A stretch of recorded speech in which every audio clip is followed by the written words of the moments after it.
This is MET 4112, Computer Aided Engineering and Analysis. I'm Dr. Kenton Fleming. This is week 9, the first class of the week. And today we're going to be talking about FEA analysis on parts that are thin and taking advantage of a feature in SolidWorks called thin shell modeling, thin shell analyzing of stresses.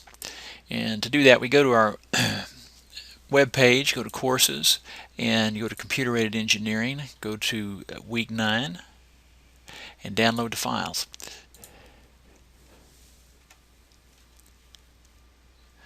Okay, once that's done, we go open the file, and it's called Pulley. It's in my directory, it's in Downloads. Come on, come on, come on. Let's go here. Now we got week 9, Class 1 files.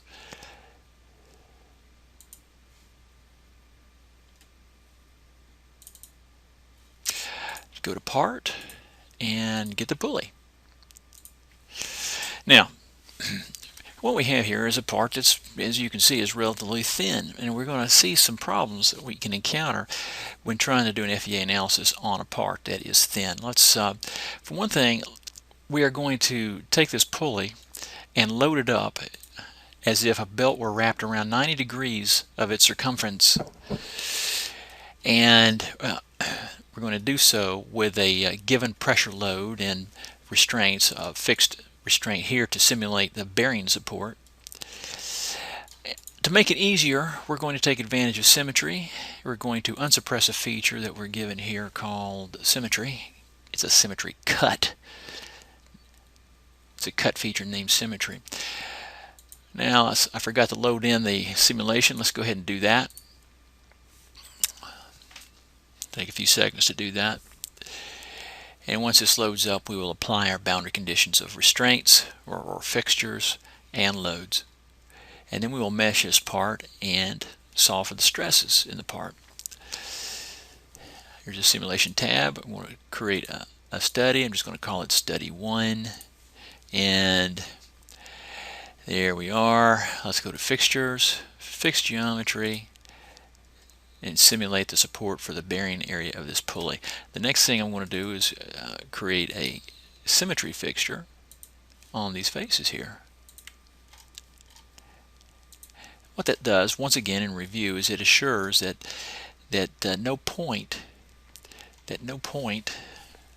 can on this surface can move out of that plane, and likewise no point will rotate in an axis along that plane. It can, of course, these points are free to rotate about the axis normal to what you're viewing. And that's what symmetry boundary condition does. Now, I'm going to simulate a load. I'm going to go to, I want to use a pressure load this time as something maybe new to us that we haven't done. And I want to apply it on the bottom of the pulley here of 0.2 megapascals. And what I want to do is make sure you're in megapascals. This file comes in megapascals, but just to double check, I go to Simulation, Options, Default Options, Units, SI, millimeters, and newtons per square millimeter. Okay. Now, let's mesh it. Let's mesh this part. I'm going to just accept the default mesh. Let's see what it is. It's about 4 millimeters. Thickness is not defined for one or more of the shells. Now what that means is this. We have two bodies included in this analysis. Before we started the study, we had a solid body and a surface body.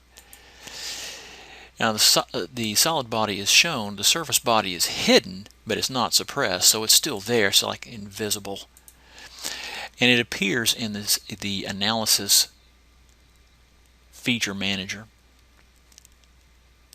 right here. Right click and select Exclude from Analysis. Now if I try to mesh this part, we'll have some success. Create mesh.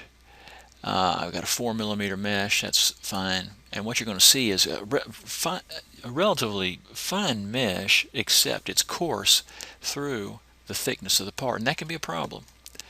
It can result in a non-convergent or non-mesh convergent solution or a non-mesh independent solution. We're meshed, we got boundary conditions defined. Let's go ahead and run this. It's very quick, and I see that I have a let me hide the loads here, and let me hide the fixtures as well. I see that I have, let me show the loads.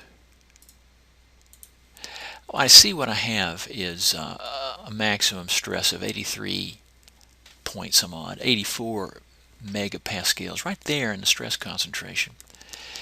On the top here, a different stress, and as we look at this, we can see we have gradients coming through here. Now, it'd be nice to resolve those gradients, and we probably would want to do a mesh refinement study on this to make sure that this solution is reliable. And if we did that, however, you would find that